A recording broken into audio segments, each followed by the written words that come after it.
Uruguay, arriba Piero. Bueno, buenas noches a todos. Bienvenidos a una sesión más de la Universidad FLAN. En esta ocasión, con el capítulo de neurocirugía pediátrica, tenemos la oportunidad de escuchar dos importantes temas acerca de el abordaje endoscópico cerebral en niños y también acerca del tratamiento y el manejo de los craneofaringiomas en población infantil. Eh, Antes de pasarle la palabra al moderador de la sesión, el doctor Igor Facchini, eh, voy a pasarle la palabra al doctor Marcelo Centeno, que nos va a hacer algunos comentarios como vicepresidente de la federación y algunas palabras dirigidas a nuestro querido doctor Rueda Franco, que se nos adelantó hace poco. Doctor Centeno. Bueno, buenas noches a todos. Buenas noches, profesor Barrios, profesora Mejeiras, profesor Gadea, profesora Griselda, profesor Facchini, hermano Juan Bosco, querido hermano de la vida. Primero que nada, para la Federación Latinoamericana de Neurocirugía ha sido pues una gran pérdida, una dolorosa pérdida, la partida anticipada de nuestro querido profesor Rueda Franco, un prócer de la neurocirugía pediátrica a nivel latinoamericano, una persona muy querida, un ser humano extraordinario, un hombre de una cultura vasta y un hombre que nos llenaba de orgullo a la Federación Latinoamericana. Nuestro querido parlamentario varios años, y en nombre de la Federación Latinoamericana y en esta oportunidad, profesora Griselda, les ruego que usted haga llegar a la Sociedad Mexicana de Neurocirugía el dolor que siente la Federación Latinoamericana a la pérdida de un profesor del calibre del profesor Rueda Franco. Es muy doloroso. Y bueno, ya para empezar el tema, creo que la Federación Latinoamericana de Neurocirugía está en este tiempo liderizando lo que son la Federación Mundial, y creo que uno de los capítulos más importantes que tenemos y que tenemos que darle un puntapié importantísimo es el capítulo de neurocirugía pediátrica. Vemos que nosotros tenemos neurocirujanos pediatras de valor internacional y con toda la capacidad para dar y educar a los neurocirujanos jóvenes. En esta oportunidad les agradezco, profesor Igor, profesora Griselda y profesor Juan Bosco, por la predisposición a ilustrarnos con los temas tan importantes que van a ser tocados en esta noche de webinar. Gracias, profesor Barrios. Muchas gracias a usted, doctor Centeno. Y bueno, damos inicio entonces a la sesión. En esta oportunidad nos vamos a dejar con el doctor Igor Facchini, quien va a ser el coordinador de la sesión. El auditorio es suyo, doctor. Buenas noches a todos, bienvenidos a una más Universidad FLAN. Gracias por las palabras, profesor Centeno, profesor Barrios. Vamos a invitar a la doctora Griselda Ramírez Reyes. Doctora Griselda es jefe del Servicio de Neurocirugía Pediátrica de la Unidad Médica de Alta Especialidad en el Hospital de Pediatría, Centro Médico Nacional Siglo XXI, profesora del curso de Neurocirugía Pediátrica de la Facultad de Medicina de la Universidad Nacional Autónoma de México.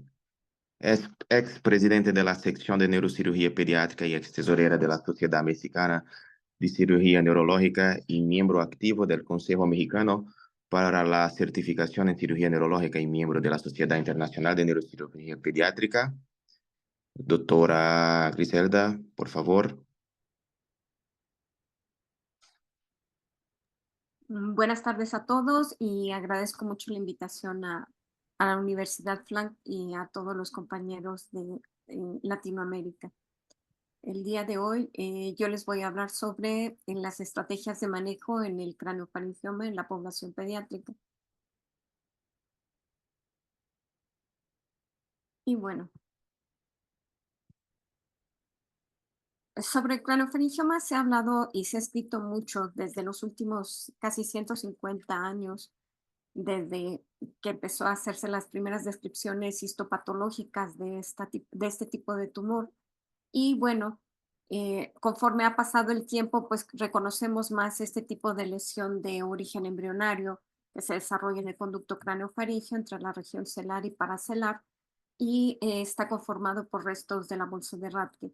Constituye, de acuerdo a diferentes publicaciones, entre el 1.2 hasta el 4.6% de todos los tumores intracraneales y cerca del 50% de estas neoplasias se diagnostican durante la niñez y la adolescencia, siendo el tumor no neuroepitelial más frecuente en los pacientes menores de 18 años. Y bien, durante los últimos 20 años se han realizado cada vez más estudios de la genómica en los craneofaringiomas adantinomatosos y los de tipo papilar.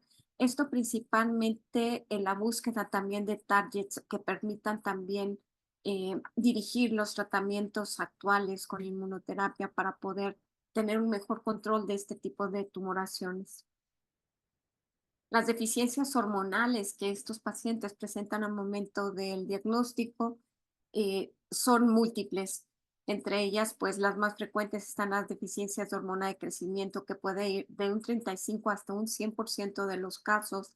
La deficiencia de hormona luteinizante y folículo estimulante, que también es importante, así como las deficiencias en el corticotropo para la producción de ACTH, que varía entre un 21 y 68%, y la presencia de hiperprolactinemia hasta en el 55% de los casos, algo que no es tan común en estos pacientes y dependerá obviamente de la edad de presentación, será la presencia o no de diabetes insípida. Generalmente, entre más pequeño es el niño, es más frecuente encontrar el desarrollo de diabetes insípida, principalmente en menores de 5 años de edad, y la cual es de muy complejo el manejo también por parte de endocrinología para el control de la misma. La deficiencia también de tirotropina y sus manifestaciones por hipotiroidismo se encuentran en menos del 42% de los casos al momento del diagnóstico y que es importante determinar para la sustitución hormonal. Esto principalmente para el manejo quirúrgico de estos pacientes. Es importante que todos estos niños o pacientes con craneofaringioma, con deficiencias hipofisiarias hormonales, tengan que ser sustituidos previo a una cirugía para evitar complicaciones asociadas a las mismas. Y bueno, durante los últimos 50 años, pues el tratamiento de craneofaringioma continúa siendo controversial en pediatría. Y esto pues está determinado por el tipo de procedimiento quirúrgico que podemos nosotros ofrecer a estos pacientes de acuerdo a la localización, la extensión y si podemos o no ofrecer una resección completa, una resección parcial o un tratamiento solamente dirigido hacia los quistes. Y bueno, algo que es muy importante también considerar en estos pacientes es que su sobrevida es elevada a los 5 años, es del 83 a 96% de los casos de estos pacientes. Y la sobrevida global que alcanzan a 20 años de seguimiento puede llegar entre el 87 hasta el 95% de los casos. Esto es muy importante considerarlo, sobre todo por las complicaciones a largo plazo que pueden presentar estos pacientes, sobre todo por las deficiencias hipotalámicas y también por el déficit neurocognitivo que puede conllevar el padecimiento, más los tratamientos adyuvantes que se pueden dar a este tipo de pacientes. Algo que es muy importante también considerar es que dentro de la información que nosotros encontramos en el PubMed es que hay muy poca información relacionada a la calidad de vida en los adultos supervivientes a un craneofaringioma en etapa pediátrica. Los únicos estudios que han sido publicados así a largo plazo y que tienen más de 20 años son de grupo de craneofaringioma en Austria y Alemania, en todo el mundo.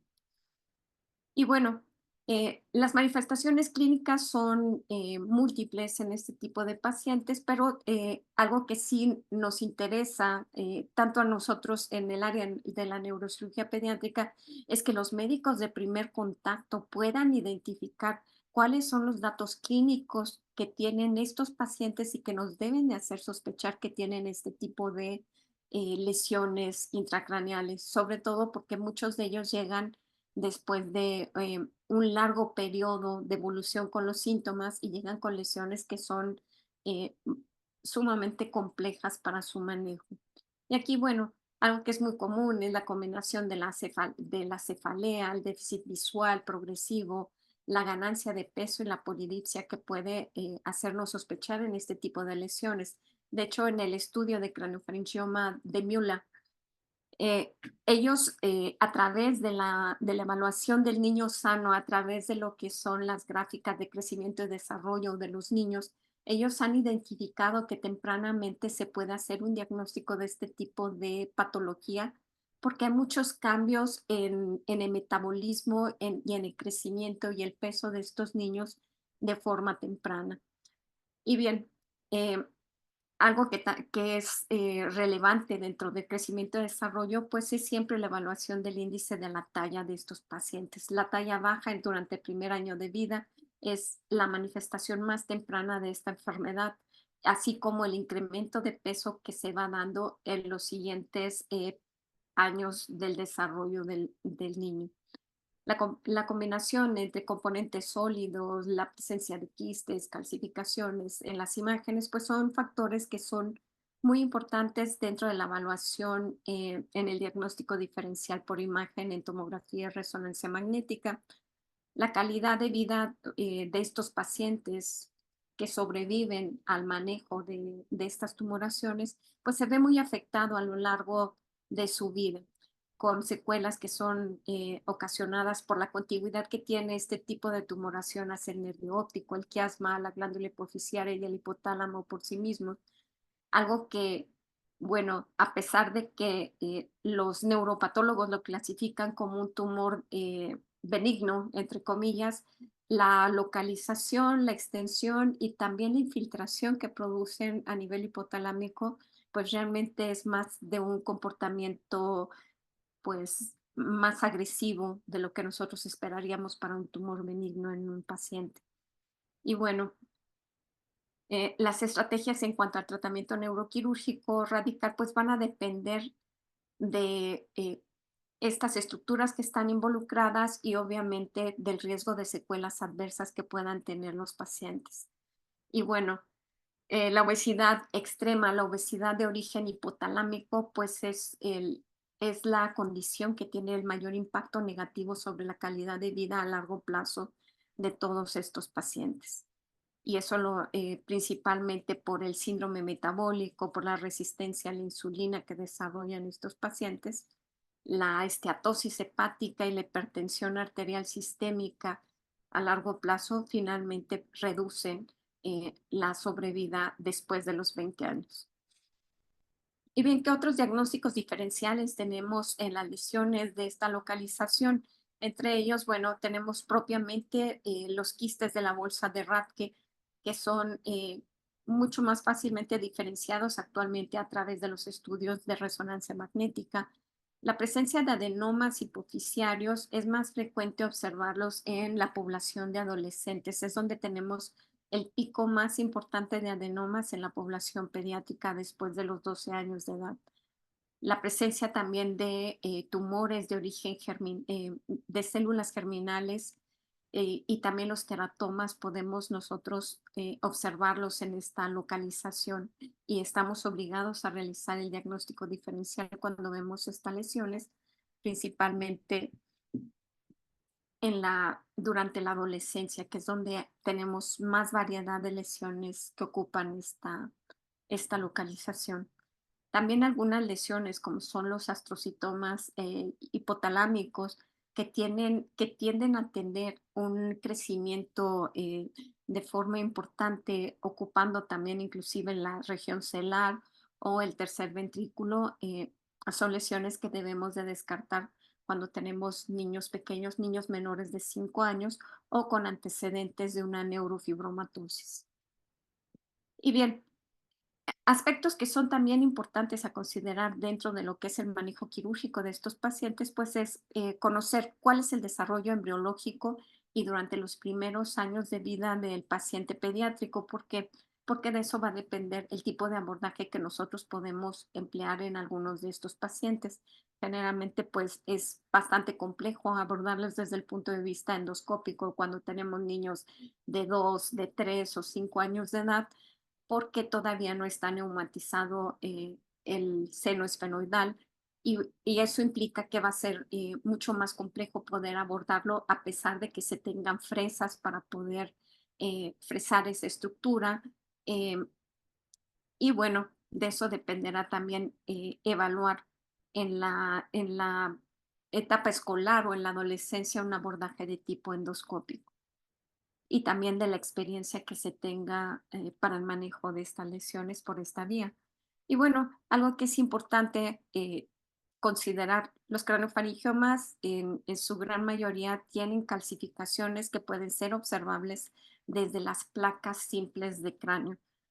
Aunque parece un estudio obsoleto, generalmente los niños cuando empiezan con cefaleas que no se sabe el origen, les realizan estudios de radiología simple que sin embargo quienes los evalúan o los observan nunca revisan bien los estudios. Entonces, en esta imagen podemos ver cómo la silla turca se encuentra abombada y muy amplia y con esta gran lesión calcificada a su interior. Este paciente pasó más de 2 años del inicio de los síntomas con la cefalea, con la polidipsia y con diabetes insípida como tal, y le realizaron este estudio y nadie identificó la lesión. Pasaron 2 años para que llegara ya con esta tomografía, con esta gran lesión y ya con una afección muy importante visual eh, y con un déficit también endocrinológico importante. Estos son los estudios que le realizaron y con los que llegó con nosotros con esta tomografía simple, donde podemos ver cómo la cápsula se va extendiendo de este tipo de tumor y vemos las calcificaciones alrededor del mismo que son muy características. En el estudio de la resonancia magnética, pues podemos ya evaluar completamente la extensión de esa lesión donde predomina la porción quística y también la evaluación de angioresonancia, pues es de suma importancia también para nosotros, para el abordaje quirúrgico, para ver de qué manera están o no involucrados los vasos, principalmente las arterias carótidas, la cerebral anterior y la cerebral media, etcétera. Eso nos va a definir en un momento determinado si nosotros el tipo de abordaje que podemos realizar en este tipo de pacientes. Algo que no se nos debe de olvidar nunca es que también hay vasos hipotalámicos que se comparten también con la cápsula del tumor y son estructuras que debemos de preservar para evitar secuelas importantes en los pacientes en el posquirúrgico. En cuanto a los criterios de mal pronóstico a largo plazo, están el involucro del piso del tercer ventrículo, la infiltración del mismo, así como de los cuerpos mamilares y o del hipotálamo en su parte posterior, porque esto está implicado directamente con el desarrollo de la obesidad hipotalámica. Aquí podemos ver en estas imágenes de resonancia magnética de uno de los pacientes que tuvimos ya hace algunos años, cómo la lesión, la configuración de la lesión es bastante compleja para el abordaje quirúrgico, de donde podemos ver cómo tiene un seno conchal. De hecho, el piso es totalmente conchal, no está neumatizado el seno esfenoidal y vemos cómo se extiende completamente dentro en la silla turca y cómo se desplaza hacia el tercer ventrículo esta lesión e invade también los senos cavernosos y cómo es una lesión heterogénea completamente, donde podemos ver toda esta porción que es la lesión donde están las calcificaciones y es la porción sólida y la formación del gran quiste que se extiende dentro del sistema ventricular. Y bien, en cuanto al manejo de este tipo de lesiones, pues ha variado a lo largo de los últimos 120 años. Ha habido múltiples terapias, los cuales han tenido diferentes implicaciones dentro de la sobrevida y la calidad de vida de los pacientes. Y esto ha dependido también de el tener cada vez más herramientas en cuanto a aspectos diagnósticos y también en cuanto a los diferentes tipos de tratamientos que tenemos a lo largo de estos 120 años del manejo de la neurocirugía en los craniofaringiomas. Y así vamos viendo cómo desde la radioterapia que se inició en 1909, toda la serie de procedimientos que se han ido realizando a lo largo de estos años y cómo hemos llegado también a, a en la introducción también de procedimientos de navegación, de endoscopía, de resonancia intraoperativa, que han mejorado de una manera significativa también el pronóstico de estos pacientes. Y bueno, en cuanto a las estrategias de manejo, siempre van a depender mucho de la presencia o ausencia de infiltración hipotalámica. Esto nos permite a nosotros planificar el tipo de cirugía que vamos a realizar y si podemos o no anticipadamente realizar una resección, una máxima resección de esa lesión.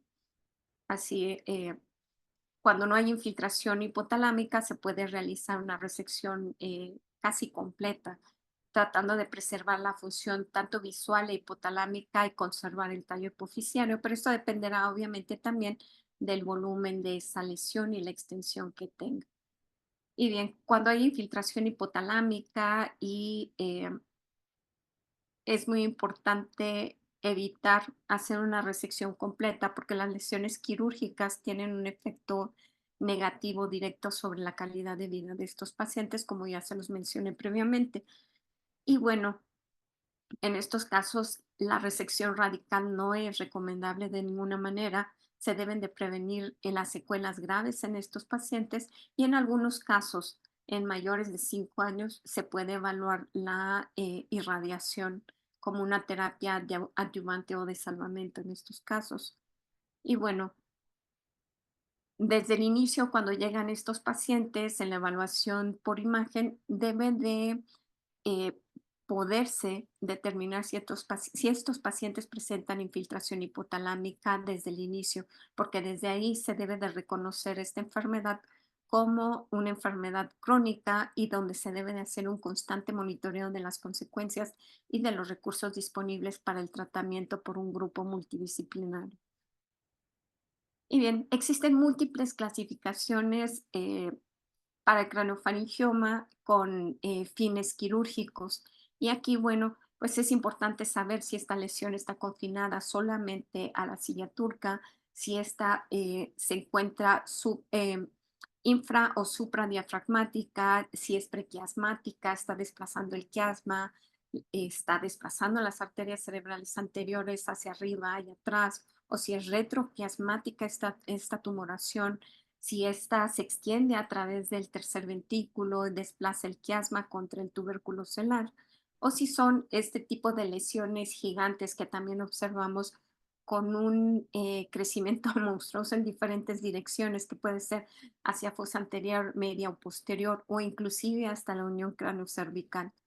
Entonces, de esta clasificación va a depender también el tipo de procedimiento quirúrgico que uno elija para esos pacientes y también hacer toda la planeación de la cirugía y la prevención de complicaciones. Y bien, como se los mencionaba, todas estas clasificaciones que existen son para poder planear cómo vamos a abordar a este paciente, si podemos hacer un abordaje transesfenoidal, si requiere un abordaje órbito-cigomático, si se puede hacer una mini-iterional o si se hacen otro tipo de procedimientos combinados para poder hacer una resección efectiva. Y bueno, la resección, pues, algo que es muy importante en neurocirugía pediátrica, así como lo es en adultos, existen clasificaciones y evaluaciones de los craniofaringiomas y algo que es muy importante es el expertise del cirujano. Y esto pues, de acuerdo a las evaluaciones realizadas por San Rose, ya desde principios de los años 2000, ellos hacen una evaluación del expertise del cirujano donde establecen que el cirujano debe de operar al menos entre 7 a 9 craneofaringiomas al año para considerarse experto en el manejo de este tipo de lesiones. Estas son otras de las imágenes que encontrarán en los libros y en también en los artículos sobre cómo se extienden estas lesiones y cómo se pueden abordar quirúrgicamente. Son solamente esquemas. Y bueno, esta es parte también de la clasificación que encontramos a nivel radiológico y clínico para poder evaluar la extensión de esa lesión a nivel del hipotálamo, del tallo hipoficiario y también la morfología de ese tumor. Si es un tumor que es redondeado, si es multilobulado y si es de otra configuración y hacia qué estructura se extiende. Esto es muy importante, al igual que también la localización del hipotálamo. Si este se encuentra localizado en la parte superior, media o inferior, y las adherencias que encontramos de este tumor hacia el mismo. Y esto nos va a permitir evaluar qué grado de riesgo tenemos nosotros al momento de realizar la resección, si es un riesgo leve, moderado o severo, o si el riesgo es crítico para la resección de este tipo de tumores, y donde nosotros tenemos que decidir si se puede o no realizar una resección completa o una resección parcial de la lesión, tratando de conservar la función hipotalámica principalmente. Y bueno, existen múltiples opciones de tratamiento a lo largo de estas últimas décadas del desarrollo de la neurocirugía, donde la cirugía radical solamente se va a efectuar una vez que se haya individualizado el caso, previamente realizados todos los estudios de imagen necesarios para estos pacientes, si se hace resección parcial e irradiación, la aspiración de los quistes, terapia intraquística con fósforo 32, con blomicina o interferón. Desafortunadamente en la actualidad el interferón ya está fuera de la comercialización. Puede utilizarse también terapia con protones, aunque eso no está en Latinoamérica, solamente en Argentina se tiene la posibilidad de tener esa terapia. Y bueno, los niños, entre más pequeños, con una resección radical, tienen un peor pronóstico funcional. Los tumores gigantes tienen un índice bajo de resección total y mayor déficit posoperatorio. Las calcificaciones residuales incrementan el riesgo de recurrencia. Y bueno, esto es lo que hay un artículo publicado por Paul Steinbuch de la Universidad de Vancouver, de British Columbia en Vancouver, donde hacen la evaluación de todos los tratamientos que se han instilado a través de los reservorios de Ommaya, solamente con la finalidad de tratar los quistes. Y en los diversos libros de neurocirugía, así como en los artículos, podrán reevaluar también qué tipo de disección se hace para este tipo de lesiones. Si se hace prequiasmática, retroquiasmática, dependerá mucho de la evaluación por imagen con resonancia magnética. En algunos casos, por la extensión de la lesión, se puede hacer la disección a través de la cisura silviana, como en el abordaje terional. Debe de identificarse perfectamente la anatomía vascular, así como del quiasma y los nervios ópticos para la preservación de los mismos con una disección aracnoidea. Ya desde los años 80, Edward Loos había iniciado también el tratamiento de los craneofaringiomas a través de la vía transesfenoidal en adultos principalmente. En nuestro hospital se inició la resección endoscópica en 1996 por el doctor Diego Pérez. Se inició, pero por vía transventricular endoscópica, la resección de este tipo de lesiones. Y existen múltiples artículos ya en neurocirugía pediátrica en donde se ha realizado el abordaje endonasal endoscópico extendido para poder hacer la resección de estas lesiones, y donde nuestros compañeros de Argentina, con la doctora Zúcara y González Ramos, tienen una gran experiencia con la resección por vía endoscópica de este tipo de tumores. Y bueno, estos son algunos casos que hemos tratado en nuestro hospital y que han sido bastante complejos, como en el caso donde predominan las lesiones quísticas y se vuelve bastante complejo el poder hacer una resección completa y poder continuar también el manejo de estos pacientes con radioterapia adyuvante. Estos son otros casos donde también podemos observar cómo las lesiones se extienden también en la cisterna interpedicular y a través del clivus, y también vemos cómo está desplazado completamente el tallo cerebral en este paciente, lo cual realmente pues fue bastante complejo para hacer la resección. Y algo que debemos de considerar en todos estos pacientes cuando se considera que tengan que ir a una radioterapia adicional. ¿Por qué razón? Porque la mayoría de estos pacientes pueden desarrollar síndrome de Moyamoya y se pueden infartar. Entonces, no todos los pacientes son candidatos a una irradiación posterior a una cirugía de resección por ese motivo. Los craneofaringiomas congénitos son tumores extraordinariamente raros y donde hay menos de 20 casos publicados en la literatura, y son sumamente complejos de realizar la resección en bebés tan pequeños, en neonatos de menos de 30 días de nacido, en donde tenemos que ofrecer un tratamiento que pueda ser útil para estos niños y donde predominan las lesiones de tipo sólido, y donde el manejo también multidisciplinario en conjunto con endocrinología y anestesia pediátrica, así como de terapia intensiva, es de suma importancia para poder salvaguardar la integridad y la vida de estos pacientes. No siempre se puede hacer una resección completa, como en este caso quedó un tumor residual pequeño, y donde pues la complejidad del caso estaba dada por las condiciones de este bebé en general.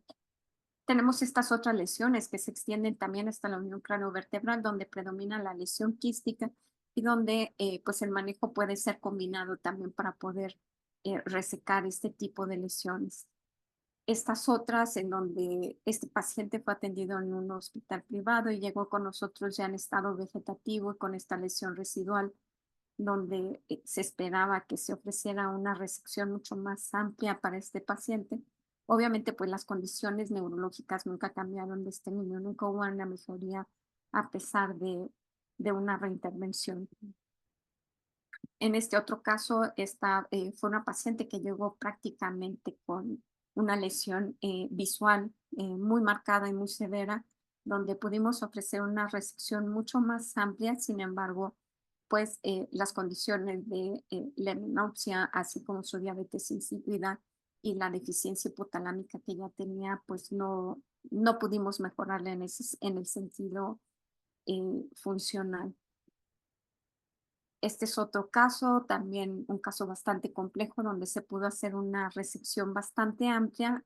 Quedó un residual pequeño para vigilancia, donde ya no pudimos nosotros hacer una resección más extensa para evitar mayores secuelas en este paciente. Este es otro caso de un paciente, bueno, este paciente llegó con un craneofaringioma localizado en la región supracelular. Se hizo una resección parcial de esa lesión y se mantuvo en vigilancia durante 2 años. Este paciente se hizo un abordaje subfrontal y, a pesar de estar muy lejos de la localización, hizo un infarto muy distal a la localización del sitio donde se abordó el tumor. Se comportó más como las diasquisis que observamos en algunos casos de tumores de la fosa posterior. Y bueno, este paciente se mantuvo en seguimiento y a los 2 años presentó recidiva tumoral con esta gran porción quística que se extendía también subfrontal. Con este niño se realizó una reintervención, desarrolló una neumonía muy severa por COVID. Y a pesar de eso, bueno, pues logró salir adelante y posteriormente se dio radioterapia fraccionada. Este es otro paciente que nosotros ya lo vimos con muchísimas secuelas. Se había operado en otra unidad y le habían colocado múltiples reservorios de Ommaya sin recibir ningún otro tratamiento adicional. Realmente las condiciones eran bastante severas de este paciente y falleció finalmente. Esto es lo que les mencionaba respecto a las terapias con protones que se pueden utilizar también en el paciente pediátrico y con menos secuelas que una radioterapia convencional. Y bueno, Estos son algunos de los gráficas de los estudios de sobrevida que son reportados por Mueller. Y aquí es muy importante evaluar qué es lo que pasa a nivel de, qué es lo que pasa en la sobrevida y el seguimiento a largo plazo, tanto con la resección completa como en resección incompleta, así como qué es lo que sucede también con las hormonas de estos pacientes a medida que se van evaluando a largo plazo con las resecciones completas o incompletas y con la irradiación. Aquí es importante, bueno, también saber que generalmente en este estudio de craneofaringiomas son lesiones bastante pequeñas comparadas con lo que habitualmente se opera en Latinoamérica. Y bueno, este es un cuadro de referencia de cómo se puede evaluar el pre y el posoperativo por imagen en estos pacientes y en el seguimiento de acuerdo al grado de resección que se ha hecho en estos pacientes. Aquí es muy importante el seguimiento a muy largo plazo en estos niños, que no va a ser solamente después de la cirugía al año, sino los tenemos que seguir por lo menos durante 10 a 15 años más después de la cirugía, mientras lo permita la institución. Y bueno, ¿cuál es la morbilidad de craneofaringioma recurrente? La presencia de obesidad hipotalámica en más del 30% de los pacientes, el déficit cognitivo y conductual, que también afecta mucho la calidad de vida de los pacientes en cerca del 27% de los casos. Y bueno, ¿qué es lo que pasa también en relación a la mortalidad de los craneofaringiomas recurrentes? Se tiene una mortalidad global hasta de un 22%, que es sumamente alta, y esta puede ser intraoperatoria en 2.3% de los casos y una mortalidad tardía en más del 19% de los casos. Algo que es importante en cuanto al seguimiento a largo plazo, no es solamente por las recidivas tumorales, sino también por el riesgo de que los pacientes que fueron sometidos a radiación posterior a la resección de los tumores pueden desarrollar otras neoplasias, segundas neoplasias primarias, entre ellas los meningiomas y también el glioblastoma multiforme inducido por radiación. Y bueno, hay que hacer las evaluaciones pronósticas en estos pacientes, las evaluaciones neurocognitivas por neuropsicología, las evaluaciones neuroendocrinas, oftalmológicas formales, y evaluar los impactos de la lesión hipotalámica y los índices de calidad de vida. Hasta el momento no hay como tal un gol estándar, a pesar de que existen ya algunas escalas funcionales, no existe una que se pueda aplicar a todas las poblaciones de pacientes con craneofaringioma. Entonces, bueno, existe esta escala de DeVille para poder evaluar la disfunción hipotalámica en estos pacientes, y existe la escala funcional de Wayne también para poder evaluar la dependencia o independencia de estos pacientes. Y bueno, ¿cuál es el futuro en el tratamiento de estas lesiones? Una es identificar mejor a los niños con alto riesgo de lesiones hipotalámicos. El 60-80% de los tumores grado 2 no tienen generalmente una lesión hipotalámica severa después de una amplia resección. Se requieren comparaciones, estudios de calidad a largo plazo, calidad de vida y sobrevida de 10 a 20 años entre cirugía radical y radiación y terapia multimodal. Y bueno, actualmente se está haciendo múltiples estudios sobre potenciales targets moleculares para terapia adyuvante o neoadyuvante con fármacos, dentro de los cuales actualmente hay 3 importantes ensayos clínicos que se están llevando a cabo principalmente en Norteamérica, a través de la identificación de las vías moleculares inmunitarias en el craneofaringioma con el MAP y el RAF, que pueden ser susceptibles de tratamientos dirigidos por fármacos. Esto principalmente dirigido a las vías del PD1 y a la interleucina 6. Actualmente se están utilizando anticuerpos monoclonales como es nivolumab y tovorafenib para poder inhibir estas vías inmunitarias e inflamatorias, y hay otros 2 estudios más con binibetimib y tocilizumab que también se están sumando para el tratamiento adyuvante de este tipo de neoplasias.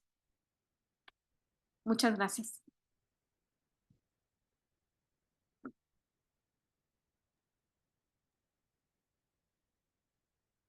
Gracias, doctora, por su excelente ponencia. Muchos datos de la literatura y muchos casos interesantes. Podemos llamar el próximo ponente invitado o vamos a hacer la discusión ahora? ¿Qué dicen, amigos? Preferiblemente las preguntas al final, Igor, para seguir. Ok, vamos a seguir, ¿sí? Vamos, ahora vamos a llamar a nuestro otro ponente de la noche, doctor Juan Bosco González Torres. Doctor Juan Bosco es el coordinador del servicio de neurocirugía en el Hospital Bautista Managua, Nicaragua. Past President of ASOCAN, Senior Delegate of the Nicaraguan Asociación Nicaragüense de Neurocirugía, miembro ejecutivo del Comité FLANC. Buenas noches, doctor Bosco. Bienvenido y muchas gracias. Buenas noches, doctor. Buenas noches a todos. No sé si me pueden escuchar Perfectamente, Juan. y no Sí, sé si ya está mi pantalla compartida. Correcto. sí. Bien. Buenas noches a todos. Un gran abrazo desde Nicaragua. Agradezco mucho la invitación de parte del comité organizador y del comité de educación de FLANC. Hoy quisiera conversar acerca de todos los procedimientos de neuroendoscopía en el paciente pediátrico. Es un gran espectro de patologías que podemos abordar mediante la neuroendoscopía en pediatría. Eh, Estamos hablando de hidrocefalias monoventriculares, hidrocefalias multitabicadas, hidrocefalias infecciosas, tercer ventriculotomía, quistes aracnoideo, tumores intraventriculares, quistes coloides, asistencia endoscópica en el paciente con craneosinostosis, sindrómicas y no sindrómicas. Por cuestiones de tiempo, en el sentido de este espectro, pues quisiera dirigir esta charla en dos patologías o en dos procedimientos. Uno es la cirugía de BP, que es una cirugía, es un procedimiento desarrollado para craniofarangiomas, aunque no explícitamente para craniofarangiomas, pero es una opción como bien explicaba la profesora Griselda, los craniofaringiomas tienen una gran diversidad de procedimientos que van a depender de las características anatomopatológicas, de las características radiológicas y de las características clínicas de su involucramiento o infiltración hipotalámica. La cirugía de BP es un término muy personal que me ha ayudado personalmente a dirigir los pasos en cuanto al procedimiento puramente endoscópico transventricular para los craniofaringiomas. La abreviación DBP significa descompresión, biopsia y permeabilización, pero es un término personal, muy personal. Sin embargo, este procedimiento no es algo nuevo, es un tema que ha sido desarrollado, un tema que ha sido bien documentado a través el journal oficial de la ESPN, que es el Child Nerve Systems. Fue un tema de conversación en la reunión de la ESPN en el 2006 en Japón. Sobre este tema, pues hay muchísima información al respecto, donde podemos encontrar las diversas opciones en cuanto al abordaje transventricular. Este es las imágenes de uno de nuestros primeros pacientes, en donde se observa en la tomografía una imagen predominantemente semisólida que invade el tercer ventrículo, que no va más allá del foramen de Monro, que infiltra a la región basal del tercer ventrículo con calcificaciones y con imágenes quísticas bien basales. Este es otro de nuestros primeros pacientes que tuvimos la oportunidad de tratar y que ah, ya hablaremos a continuación sobre la evolución de estos pacientes.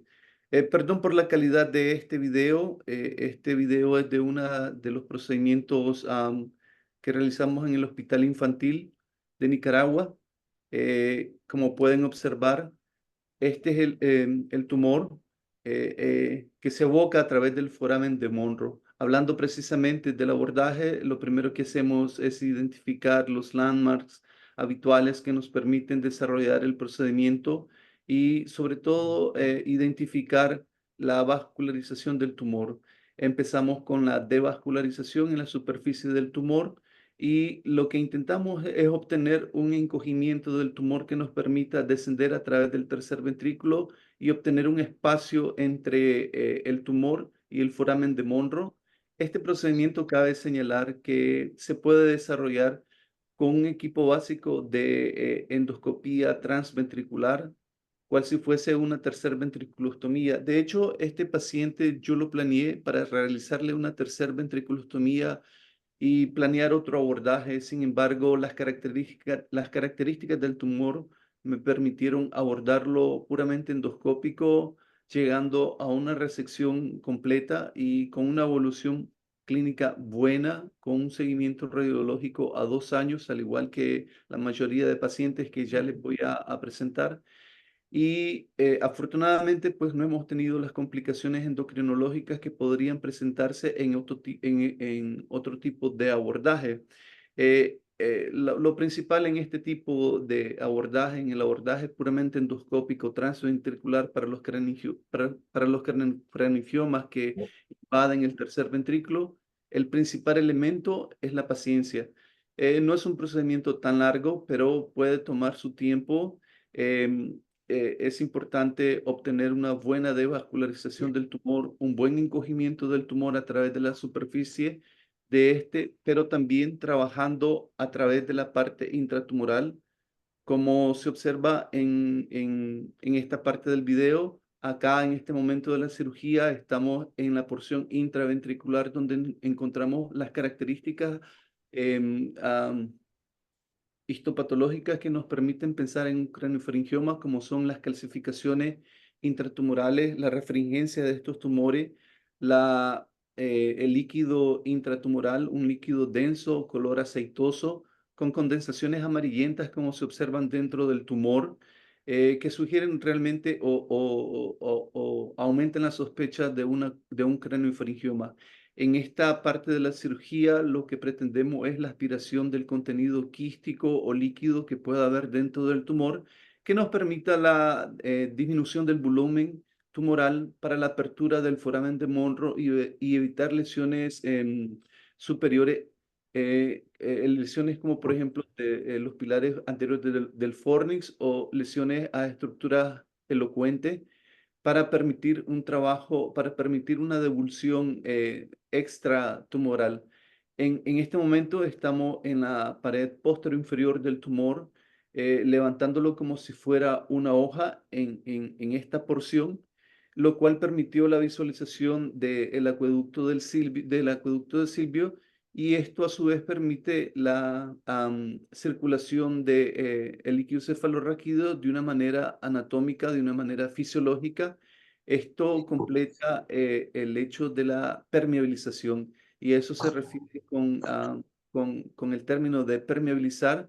Nos referimos a restituir la circulación del líquido cefalorraquídeo. En este caso, la liberación de la oclusión del acueducto del Silvio no solo permitió la circulación normal del líquido cefalorraquídeo, sino también evitó la realización de una tercera ventriculostomía. Y como les repito, llenos de mucha paciencia, podemos continuar con la devascularización del tumor, lo cual teóricamente podría permitir o podría evitar las recidivas tumorales.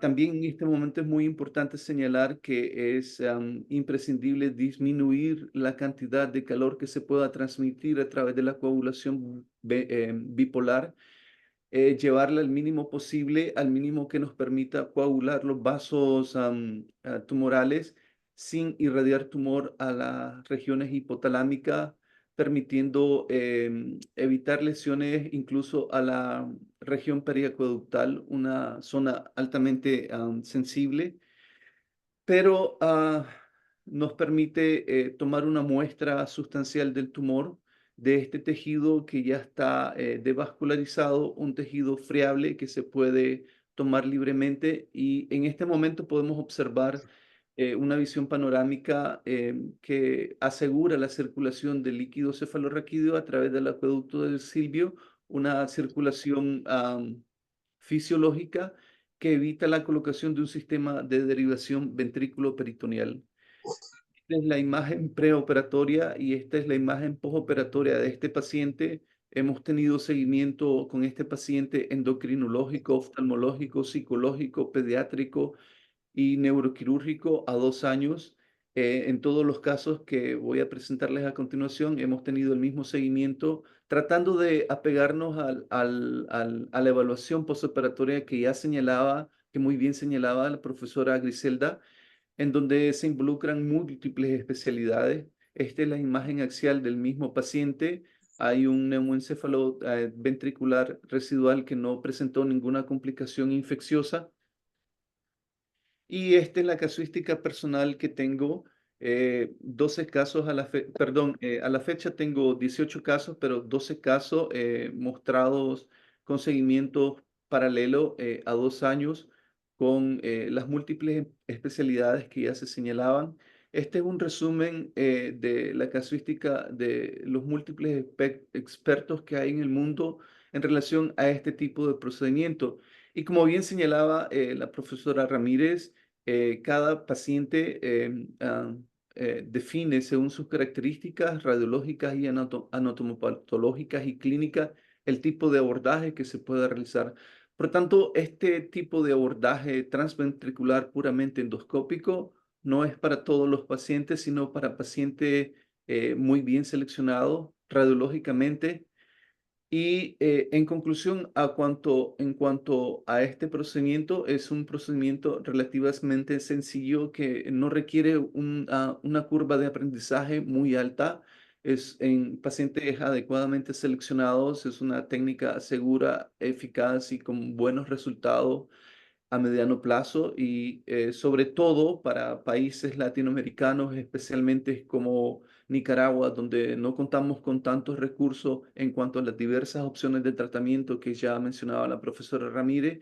Este procedimiento endoscópico ofrece una excelente alternativa, puesto que no requiere un instrumental más allá de lo necesario. Y finalmente, este procedimiento permite realizar 2 tipos de cirugía en el mismo momento, si son necesarias, la realización de una tercer ventriculostomía y la realización del tumor, pero también evita la colocación de un sistema de derivación ventrículo-peritoneal. En algunos casos, en la mayoría de casos personalmente, se evitó la colocación de un sistema de derivación ventrículo-peritoneal. Este tipo de conclusiones también puede encontrarse en los diversos papers en la literatura. Eso en cuanto a la cirugía puramente transventricular, puramente endoscópica transventricular. Hablando de la tercer ventriculostomía, un procedimiento que vino a dar una alternativa a la colocación de derivación ventrículo-peritoneal, creo que debe de retomarse como un bastión en el tratamiento de la hidrocefalia obstructiva en el paciente pediátrico, puesto que con buenos resultados la tercer ventriculostomía libra al paciente de un sistema de un cuerpo extraño y disminuye significativamente los riesgos de infección que en mi país pues no han disminuido significativamente. Em, a- Al inicio del desarrollo de la tercer ventriculostomía endoscópica, algunos autores desarrollaron la escala para el éxito de la tercer ventriculostomía endoscópica, donde se incluye básicamente la edad del paciente y la etiología de la hidrocefalia, pero no se incluyen características anatómicas y referencias anatómicas intraoperatorias que permitan aumentar la posibilidad de éxito y expresarle a los familiares del paciente si el niño es un buen candidato para que esta tercer ventriculostomía tenga un mayor éxito. Y obviamente, si tomamos en cuenta la tercer ventriculostomía en el paciente de muy temprana edad, hablando del paciente de 1 año de edad, La mayoría no son candidatos a este procedimiento si nos apegamos a la escala de tasa de éxito de la tercera ventriculostomía, que es una buena escala. Sin embargo, en este sentido, hay que tomar en cuenta una característica particular, que es una variante anatómica intraoperatoria como la membrana de Lilleküs, que define personalmente el éxito de la tercera ventriculostomía endoscópica. De hecho, en los niños menores de 1 año, teóricamente, esta membrana puede estar más densa, duplicada, y eso hace que el éxito de la tercera ventriculostomía no sea como deseamos y nos lleve a un fracaso. Pero en realidad creo que deberíamos de retomar los estudios principalmente de autores brasileños que hablan sobre la membrana de Lilleküs y su relación en la tercera ventriculostomía. Es imprescindible hacer un análisis de la membrana de Lilleküs radiológica, y para esto sería muy útil utilizar, antes de llevar al paciente a sala de operaciones, sería muy útil evaluar secuencias de líquido de secuencias de movimiento de líquido en tiempo real, como son secuencias de cine resonancia, que nos permiten ver la obstrucción a través de la membrana de Lilleküs. Y por tanto, recuerdo muy bien en el 2011 aproximadamente, durante mis años de entrenamiento en pediatría, el profesor señalaba que una vez abierta la membrana premamilar y observado la arteria basilar y la anatomía de la arteria basilar, la endoscopía estaba hecha. Es el concepto que inicialmente manejábamos. Sin embargo, hemos progresado más allá gracias a múltiples estudios, principalmente brasileños, en donde se le da una importancia nueva a la membrana de Lilleküs.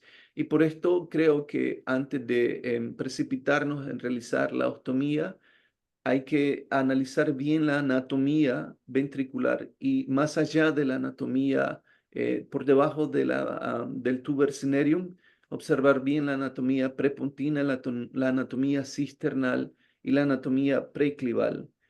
Este es un paciente con un caso un poquito complejo que fue referido por otros colegas, en donde se le había colocado al niño a la niña en varias ocasiones un sistema de derivación ventrículo-peritoneal y fallaba en múltiples ocasiones.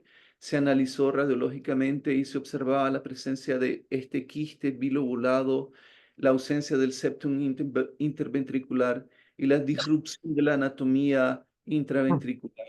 Y por eso optamos por realizar una endoscopía, una tercer ventriculostomía y una cisternoventriculostomía. En el mismo momento quirúrgico podemos realizar estos dos procedimientos y liberar al paciente de estas complicaciones. Como les mencionaba, es importante observar los landmarks habituales que nos puedan llevar a un éxito mayor de la endoscopía de la tercera ventriculostomía. Observar bien la relación, la dilatación del foramen de Monro, la extensión del plexo coroide, observar si tiene un plexo coroide exuberante y decidir si se realiza en el mismo momento una plexotomía coroidea transventricular, y observar todos los landmarks anatómicos que nos permitan desarrollar un procedimiento con éxito. En este paciente, como les explicaba, decidimos hacer este procedimiento debido a que en múltiples ocasiones se le había colocado un sistema de derivación que había sido fallida. Acá, en este momento, observamos un cuerpo mamilar. El otro cuerpo mamilar no se define bien. No se define bien el trígono entre el infundíbulo y los cuerpos mamilares para hacer la ostomía. Sin embargo, con uno de los cuerpos mamilares podemos tener una relación anatómica que nos permita definir el punto de la ostomía. Una vez realizada la ostomía de la membrana premamilar, es imprescindible descender con el endoscopio. En mi opinión, es imprescindible descender con el endoscopio para analizar y observar bien la membrana, las anomalías o las normalidades de la membrana premamilar. Conozco bien y es lo correcto que en este momento debe de realizarse una dilatación de la membrana premamilar mediante un catéter de Fogarty.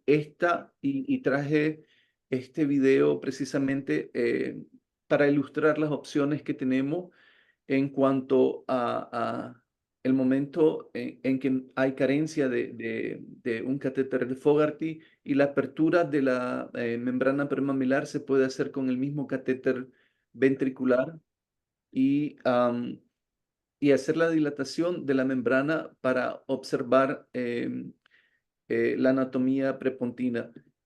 Una vez hecha la ostomía, como les mencionaba, es imprescindible descender para visualizar la anatomía prepontina, anatomía preclival, anatomía vascular en relación a la arteria basilar y principalmente analizar la anatomía de la membrana de Liliequist, que es el objetivo final, en mi opinión.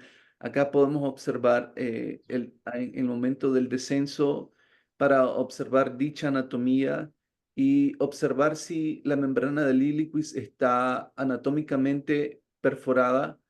Acá observamos que la porción mesencefálica de la membrana de Liliequist está perforada y hay una comunicación con el espacio preclival y las cisternas prepontina, y por tanto no es necesario el riesgo de descender más allá para intentar abrir más la membrana premamilar, la membrana de Liliequist. Por esta razón, una vez hecho este descenso, pues nos retiramos, luego completamos la cisterno-ventriculostomía. El quiste también fue coagulado, resecado, y el sistema ventricular quedó comunicado. De hecho, ya estaba comunicado, pero la circulación del líquido cefalorraquídeo fue restituida de una manera lo más anatómica posible, en un sentido anteroposterior, como lo permite la tercera ventriculostomía endoscópica. Este es otro caso en donde la anatomía de la membrana del Liliequist obligaba a la apertura de esta. Ahí estamos viendo la arteria basilar y allá vemos la porción mesencefálica de la membrana del Liliequist. No vemos la anatomía preclival, no observamos el tercer par craneal. Significa que es necesario abrir la porción mesencefálica de la membrana del Liliequist. Este momento es un momento crítico para los anestesiólogos, puesto que es válido recordar que es necesario utilizar soluciones tipo Ringer, tipo Harman, pero que estén a una temperatura entre 33 grados centígrados y 35, para evitar bradicardias que puedan generar complicaciones en el paciente, bradicardias que pueden ser severas. Si el líquido que irrigamos es muy frío, va a haber una bradicardia importante que pueda llevar a complicaciones severas. Ahí podemos observar la membrana de Liliequist en su porción mesencefálica más lateral, alrededor de la arteria basilar, que nos obliga, que nos está diciendo que aún no está completa la tercera ventriculostomía, a pesar de que observamos toda la anatomía ventricular. Sin embargo, la circulación del líquido cefalorraquídeo aún no está restituida, y es necesario aumentar el procedimiento hacia esa apertura. Esta apertura se puede extender con varios orificios, con varias ostomías, y luego con mucha calma extenderlas sin utilizar coagulación, sin utilizar en este momento anatómico, en este punto anatómico, sin utilizar calor. Se utiliza el coagulador bipolar, o bien se puede utilizar otra vez el Fogarty, como debe de utilizarse. Esta cirugía que están viendo es una alternativa en caso de no tener Fogarty. Con mucha paciencia, con mucha seguridad, con mucha certeza, se puede abrir teniendo en cuenta la anatomía, teniendo en mente la anatomía, es, creo, lo más importante para el cirujano en este momento. Pero es muy importante recordar que el calor, debido a la localización en la que estamos, no es conveniente, por tanto, no es idóneo utilizar coagulación. Hay que evitar todas las estructuras vasculares que están en nuestro camino. No es conveniente la coagulación de estas estructuras vasculares en absoluto y trabajamos únicamente con la membrana, como pueden observar, una membrana muy gruesa. Este es un paciente menor de 1 año de edad, en donde se logró una apertura buena, tanto del tubo cinereum, de la membrana premamilar, así como de la porción mesencefálica de la membrana del iliquis. Allí estamos observando el espacio preclival. Allá más al fondo se distinguía el tercer par craneal, y este efecto de válvula que tiene tanto en la membrana premamilar como en la membrana del iliquis nos garantiza la buena circulación del líquido cefalorraquídeo, y en este momento pues ya podemos dar por sentado de que hemos terminado el procedimiento. Hacemos una revisión general, que no hayan hemorragias, que no hayan residuos dentro del ventrículo, y podemos dar por completado el procedimiento. Este es otro paciente con una membrana exuberante también. La misma técnica utilizando el coagulador como apertura sin utilizar el catéter de Fogarty. Debo señalar que la no utilización del catéter de Fogarty en estos pacientes no fue una opción personal, sino fue por la carencia del hospital que teníamos en ese momento. Pero de igual forma se logra una excelente apertura con mucha paciencia. Creo que un elemento importante para el neurocirujano es la paciencia. Este fue un paciente posinfeccioso, donde en la literatura ustedes podrán recordar que los pacientes posinfecciosos no son buenos candidatos para este tipo de procedimientos. Sin embargo, la tercer ventriculostomía aún puede considerarse como una opción en este tipo de diagnóstico. Eh, eh, También debe de tomarse en cuenta el riesgo-beneficio en cuanto a la cantidad de sistemas de derivación que el paciente ha tenido. Estas imágenes como residuos en el tercer ventrículo adheridos a los cuerpos mamilares son residuos aracnoideos como una respuesta inflamatoria a las infecciones que ha tenido el paciente. Colocarle un nuevo sistema de derivación estaría sujeto a un proceso neuroinfeccioso, muy probablemente, teóricamente hablando, pero es una gran probabilidad. Por tanto, la tercer ventriculostomía es una excelente opción, así como en los pacientes que tienen procesos infecciosos menos comunes, como hidrocefalia secundarias a una tuberculosis o hidrocefalia infecciosa de otra etiología. Siempre tratando de observar la membrana del iliquis. Acá en este caso descendemos, abrimos la porción mesencefálica más alta, pero debemos de recordar que la membrana del iliquis es muy inconstante en su forma. La porción más constante es la porción diencefálica, pero la porción mesencefálica y la porción celar pueden duplicarse y formar una membrana por debajo del espacio submamilar. Una vez abierta la porción mesencefálica, observamos que estaba naturalmente permeable y ostomizada el resto de la membrana, la doble hoja, que nos permitía ver la porción preclival, y por tanto podríamos considerar en este momento que el procedimiento ha, ha- ha logrado la circulación del líquido cefalorraquídeo. Y este efecto valvular de las membranas premamilar y la membrana del iliquis nos dan un cierto grado de garantía de que el procedimiento va a ser funcional a largo plazo. Quisiera conversar en otra ocasión, y pido disculpas porque ya me he extendido más allá del tiempo, acerca de tercer ventriculostomía y neurocisticercosis. Tengo alguna casuística al respecto. Este es un tema también que es muy interesante. porque es una opción de tratamiento, especialmente en los pacientes con hidrocefalia debido a una neurocisticercosis cisternal. Acá pueden observar la vesícula de cisticerco en el espacio cisternal, en el espacio prepontino, alrededor de la anatomía de la anatomía vascular en relación a la arteria basilar. Este es otro caso de neurocisticercosis en un paciente pediátrico. Desafortunadamente, la neurocisticercosis en nuestro país es una patología endémica, es muy prevalente y deben analizarse opciones en cuanto a esta patología. Creo personalmente que México es uno de los países a nivel mundial, me atrevería a decir, que tiene una gran experiencia en cuanto a este tópico en particular. Les agradezco muchísimo su asistencia. Un gran abrazo desde Nicaragua. Muchísimas gracias.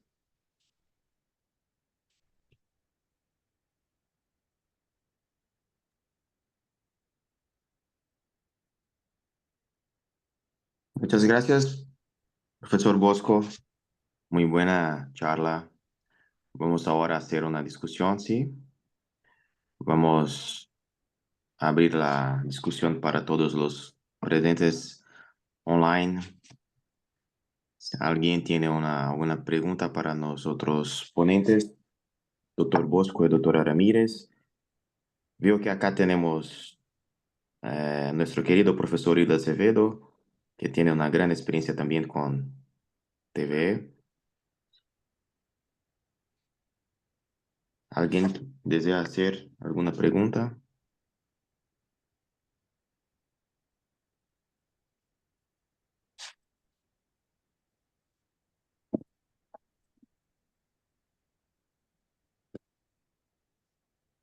Bueno, yo tengo algunas. ¿Puedo hacerlas? Adelante, doctor. Adelante. Sí. Cuando haces en el primer caso que has hecho una tercer ventrículo, una cirugía puramente endoscópica por el craniofaringioma, y has hecho una TV, ¿sí? Pero haces también una septostomía, siempre no como, como haces, o eso depende de la posición del tumor y otras características. La segunda es si tiene experiencia con el endoscopio flexible o solamente con el endoscopio rígido. Bien, doctor, gracias. Excelentes preguntas. Vea, en relación a la primera pregunta, depende de la anatomía patológica y de la anatomía radiológica del tumor. En el primer caso, como en la mayoría de casos, se logró permeabilizar el acueducto de Silvio y no fue necesario realizar una tercera ventriculostomía. Y eso permite una restricción fisiológica de la circulación de líquido cefalorraquídeo. ¿Cuál era su segunda pregunta, doctor? Si tiene utilizado el endoscopio flexible. Sí, sí, sí, sí, sí, sí. Excelente. Sería ideal tener un endoscopio flexible. Sí, tengo experiencia con endoscopio flexible. En mi país no tenemos disponible en el hospital pediátrico endoscopio flexible, pero es una excelente opción porque esto define la cantidad de extensión que uno puede realizar durante el procedimiento puramente endoscópico transventricular. Y con un endoscopio flexible es mucho más fácil extenderse más allá de los límites de Landmark que nos dice. Y cuando haces un tumor por la técnica puramente endoscópica, ¿tienes un límite de tamaño del tumor? Por ejemplo, 3 centímetros o más o menos, o no. O haces, cuando decides hacerlo puramente endoscópica. Perfecto. El tamaño no determina esta técnica. Lo que define esta técnica es su extensión intraventricular. Como pudimos observar en estos dos casos, uno estaba restringido al tercer ventrículo y el otro se extendía más allá del foramen de Monro. Pero su extensión puramente intraventricular eh, es lo que define esta técnica. Tenemos un caso que esperamos realizar la próxima semana, el lunes de la próxima semana, lo vamos a realizar mediante craniotomía, mediante un abordaje subfrontal, puesto que se extiende más allá de los límites del tercer ventrículo, involucrando la región prepontina puramente y hacia los lados la región silviana, y es un candidato para un procedimiento transventricular. Pero una de las ventajas que no sé si lo dejé bien claro de este procedimiento es que la visualización de la anatomía tumoral evita las lesiones de las estructuras adyacentes elocuentes, tomando algunas precauciones, especialmente el análisis visual de la anatomía tumoral y disminuyendo significativamente la cantidad de calor que se pueda transmitir para la coagulación, especialmente evitando las lesiones hipotalámicas, puesto que las endocrinopatías a largo plazo son las complicaciones que principalmente llevan a la muerte a los pacientes pediátricos con craniofaringiomas. ¿Y has utilizado también el ultrasónico acoplado con el endoscopio o no? No, El aspirador. no, no tenemos esa posibilidad de acoplarlo. Pero lo que utilizamos actualmente es la neuronavegación, que ha sido una herramienta útil para los casos en que no tenemos endoscopio flexible. Y quizás olvidé mencionar, cuando uno va a planear este tipo de cirugía, es muy importante definir el burr hole, el trépano, la posición del trépano. Debe ser una posición mediana en cuanto a la posición habitual o en relación a la posición posterior si queremos realizar un abordaje anterior. ¿Qué significa esto? Que el orificio de trépano debe de estar en una posición media que nos permita la movilización del endoscopio tanto en sentido anterior como en sentido posterior. Con la neuronavegación nos permite evitar lesiones adyacentes. Esto es una cuestión muy importante, especialmente en niños que tienen una hidrocefalia muy grande, porque tenemos una distensión de la cavidad y muchas veces hacemos el furo y estamos mucho adelante, ¿sí? Así es. Esto, la literatura no tiene no tenemos muchos estudios acerca de estos temas, es muy importante. Pero ese punto tan sencillo como la colocación del burr hole, la colocación del trépano, del orificio de trépano, es muy importante para este tipo de abordajes. De acuerdo. Muchas gracias, profesor Bosco. Gracias, doctor. ¿Alguien más? Byron, profesor Hildo, profesor Centeno, Yo tengo una pregunta. Leonardo, ¿alguien más? Yo tengo una pregunta para el profesor Bosco. Cuando tiene el tumor y tiene una hidrocefalia simultánea, ¿usted prefiere entrar con el endoscopio y tomar la biopsia como objetivo principal y como un bono la tercer ventrículo endoscopía? ¿O al revés, el objetivo principal, la tercer ventrículo endoscopía y como un bono la biopsia del tumor? ¿Cuál es la conducta que usted toma en esos casos? Gracias. Una pregunta muy buena que viene a aclarar muchas dudas, muchos aspectos que se me escaparon quizás. Sí, en algunos casos la opción es tomar una biopsia y hacer la tercer ventriculostomía, las dos cosas. Sin embargo, este abordaje permite analizar la anatomía ventricular, la anatomía tumoral, pero también la anatomía intratumoral. Y esto permite también trabajar dentro del tumor y aumenta la cantidad de resección que se pueda tomar. También depende mucho, como mencionaban anteriormente, de la tecnología disponible.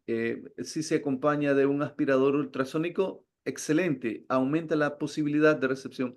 Pero inicialmente, dependiendo de las características radiológicas del tumor, las opciones son, los objetivos, los goles de esta cirugía es tomar una biopsia, descomprimir el sistema ventricular mediante la permeabilización.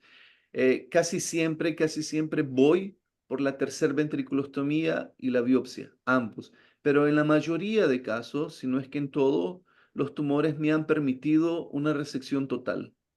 ¿Y cuál le hace primero? ¿La tercer ventrículos o la biopsia? Ok, primero la biopsia. Primero la Primero, biopsia. Quitamos un poco de volumen, vemos si podemos encontrar la oclusión en el acueducto de Silvio y si no es posible, pues hacemos la tercer ventriculostomía. Primero la biopsia. muchas gracias. Gracias a Ah, usted. esto es muy, muy interesante. ¿Porque haces primero la biopsia? Porque tiene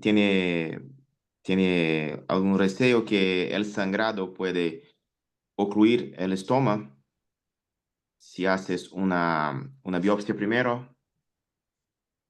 Ah, sí, así es, doctor. Como usted bien sabe, la visión con un sangrado en el procedimiento, en cualquier procedimiento endoscópico, con un sangrado la visión se pierde.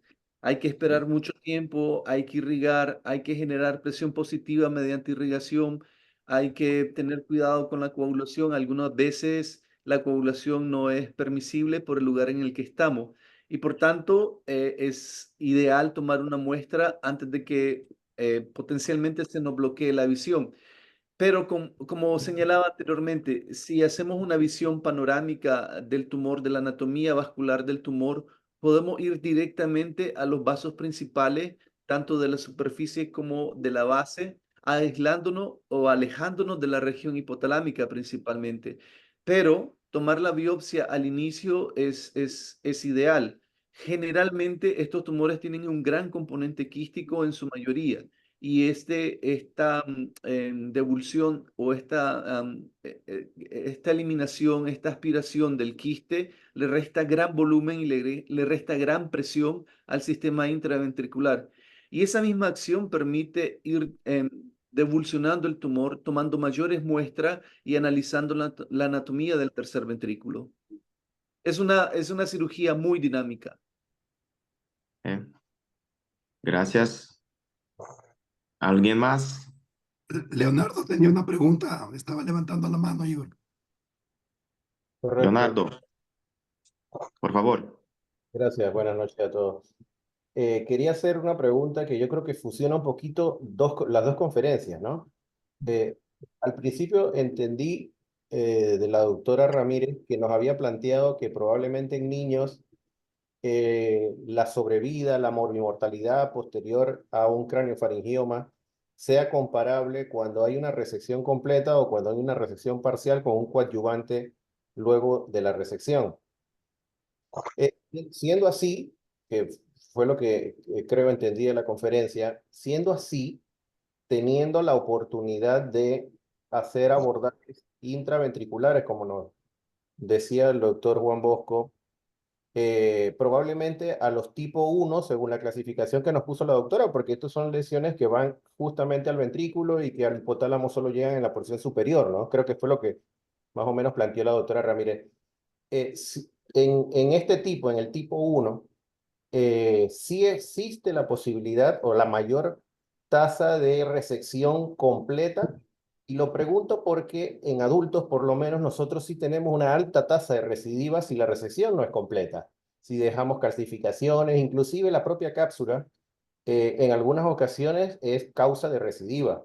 Aunque la resección completa de la cápsula, inclusive en los adultos, es de eh, extrema dificultad, sobre todo sobre todo cuando hay lo que comentaba la doctora, la infiltración al hipotálamo y los trastornos vasculares, pues que van a dar toda esta cascada de desastre endocrinológico que tenemos luego de las resecciones, que probablemente pensemos que sea lo mejor, resecciones completas con cápsula de la lesión. Yo no sé si esto se plantea en niños para todos los tipos o solo es para los, por ejemplo, los tipo 1, que son los que tienen menos infiltración hipotalámica y que son solo ventriculares y llegarán a la porción superior del hipotálamo. No sé qué piensa usted, doctora Ramírez, y luego a ver qué opinión tiene Juan. Bueno, la resección sí se puede lograr siempre y cuando llegue con esas características, bueno, el paciente con un tumor de grado 1 o grado 2 cuando máximo. El problema que tenemos, la gran mayoría en Latinoamérica, es que los niños no llegan con tumores tan pequeños, llegan con lesiones extremadamente grandes, con una larga evolución, y eso es lo que hace que sea complejo realmente el abordaje de estos niños. Eso por un lado. La mortalidad se incrementa cuando se tratan las recidivas y se reinterviene, no una, sino dos, tres, cuatro, cinco veces al mismo paciente. Ahí es donde se incrementa la mortalidad del paciente, donde se tiene el riesgo inclusive de tener arritmias y un paro cardíaco intraoperatorio en estos pacientes. Sí, evidentemente, cuando se hacen resecciones lo más completas posibles, podemos estar libres de tumor hasta 2 o 3 años. Por eso es importante un seguimiento a largo plazo, porque aun y cuando por imagen podamos ver nosotros que aparentemente logramos quitar toda la lesión, en algún momento de ese transcurso de 5 años vamos a tener una recidiva tumoral en estos niños. Es por esa razón que en la actualidad ya no nada más basta la cirugía, sino se están buscando todas estas alternativas de tratamientos con inmunomoduladores para tratar de evitar que tengamos esas recidivas o tratar a los pacientes que ya tienen recidivas y evitar una segunda o una tercera cirugía que incremente la morbilidad para estos pacientes. Gracias. ¿Alguien más?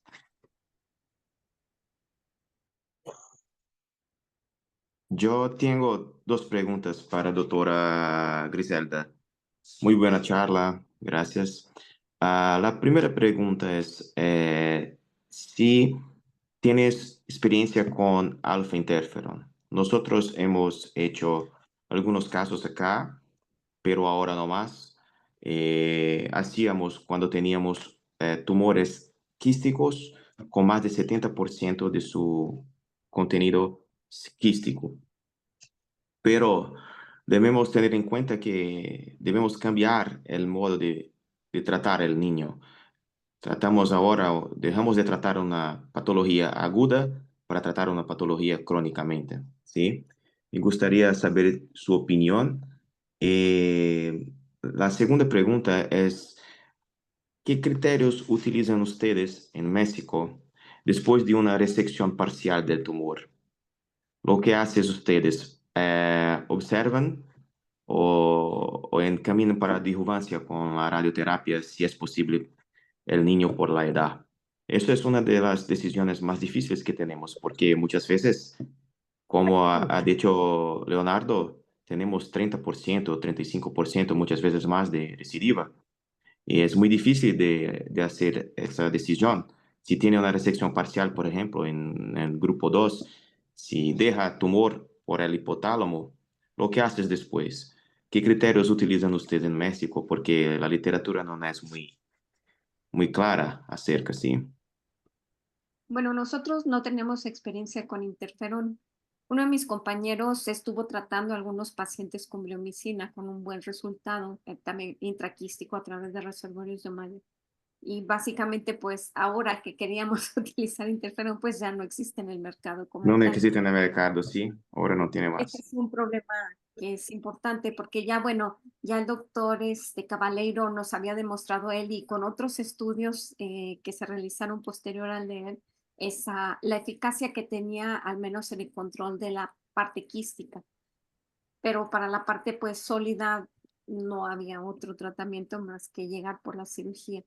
Eh, Ciertamente se individualizan los casos porque no todos los pacientes pueden ir a radioterapia. Inclusive en la actualidad, los mismos radiooncólogos lo valoran a los pacientes y aún y cuando tengan eh,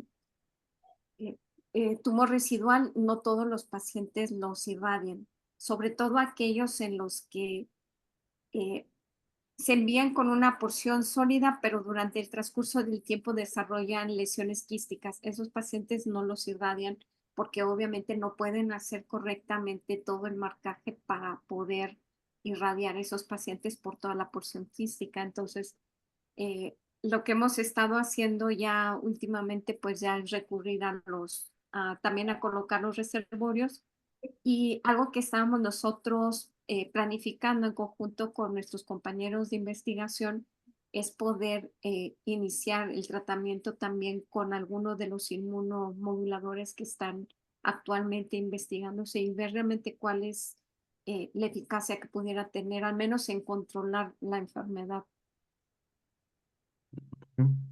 Gracias. ¿Alguien más? Me gustaría comentar acerca de dos preguntas que hay. eh, el resto del panel acerca de la pregunta que hacía el doctor Fernando Juárez en relación a la neurocisticercosis, derivación versus tercer ventriculostomía. Doctor, particularmente en este caso va a depender del tipo de neurocisticercosis, si es cisternal o ventricular. Personalmente, en mi experiencia, es algo muy personal, he observado que los sistemas de derivación tienden a fallar muchísimo en los casos de neurocisticercosis, de hidrocefalia por neurocisticercosis. Por tanto, la tercera ventriculostomía es una excelente opción. Debe de ser considerada una primera opción en estos casos, puesto que permite la resección de las vesículas, la visualización de la vesícula, si están ocluyendo cualquiera de los forámenes. Y en cuanto a la pregunta del doctor Carlos Gutiérrez, en cuanto a si hemos tenido complicaciones de pulmón, de edema agudo de pulmón neurogénico en los abordajes puramente endoscópicos, pues afortunadamente no, pero es de esperar múltiples complicaciones, principalmente endocrinológicas. Pero particularmente, y en la revisión de la literatura que hice y conversando con algunos colegas de Europa y Estados Unidos, este abordaje intraventricular obviamente es para pacientes bien seleccionados, de acuerdo a las múltiples clasificaciones que se puedan tener, pero principalmente de acuerdo a las características radiológicas del tumor, hablando explícitamente de tumores intraventriculares.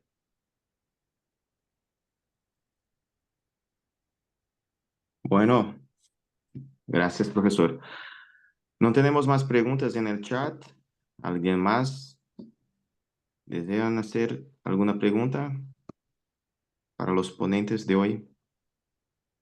¿Ninguna? Vamos a encerrar. Sí, Leonardo, Byron, de acuerdo. Muchas gracias a todos. Nos vemos hasta próxima semana. ¿Sí? Gracias y buenas noches a todos. Buenas noches. Gracias, buenas Buen noches. abrazo. Muchas Gracias a gracias. todos.